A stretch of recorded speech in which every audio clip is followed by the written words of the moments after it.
خوتي خواتاتي، مرحبا بكم معنا في قناتكم ماروك نيوز. في هذه الحلقة غادي نشاهدوا جوج جزائريين غادي يقولوا كلمة حق. نترككم مع الفيديوهات. انا متاكد 80% نتاع لي جورناليست اللي كيجيبوهم باش يهضروا مع عبد المجيد تبون كيديروا لهم في الكونطرا الا ما تسولوش على المغرب بلا ما تجيو. واش دخلنا عليكم بالله واش كاين غير الاسئله غير على المغرب؟ سولوه على 700 حراق علاش راهم يحرقوا يموتوا في البحر.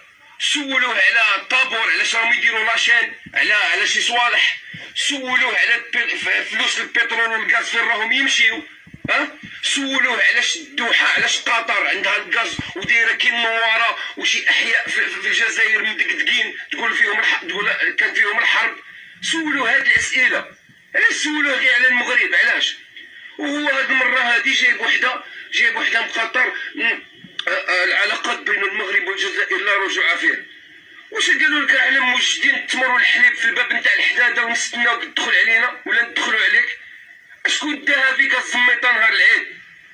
انا قلت لك ديك المره فشت في وجهك انت حاجه خوتنا الجزائريين في وجهك نتايا ما كرهتي يديروا باش تحل من السماء ونلصقوا مع الارض ونديروا البولونات ونقفوله هكا باش مين نكون ماشي من وجدة السعيديه نشوف غير كحوليه على اليمين ديالي. قال لك العلاقات لا رجوع فيها. غادي نقولها لك بالارجنتينيه كيميدي واوا فهمت؟ الا ما فهمتهاش كون راجل ونظم كاس العالم وجيب ميسي فهمها لك. يا سيدي لازم نتصلوا بالجاليه الجزائريه المقيمه في المغرب. قال لك نديروا لهم طياره خاصه وفي الطياره خاصه باش نردوهم للبلاد اللي بغا يرجع. نرجع باش نخلص البطاطا ب10,000، نرجع باش نخلص الشلاضه ب10,000، باش نشري الكبده ب500,000 بنص مليون. ياك قال لك نردوهم نشوفوا معاهم ولا بغاو يرجعوا. كونك على يقين لما كانش جزائري مقيم في المغرب ذو عقل سليم يرجع ليكم.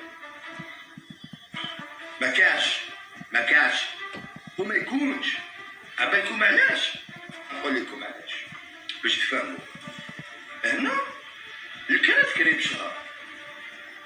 هذه الاولى. صالير الاخر هنا في سوق الدابير ليكيفالون في الجزائر ديال شاف سيرفيس. هذه الثانيه. هنا لي برودوي اليمونتير راح ندير لكم فيديو في مارشي باش تفهموا خير، ولا في كارفور ولا في مرجان ولا في رابا سنتر ولا في موروكو مول. كاين بزاف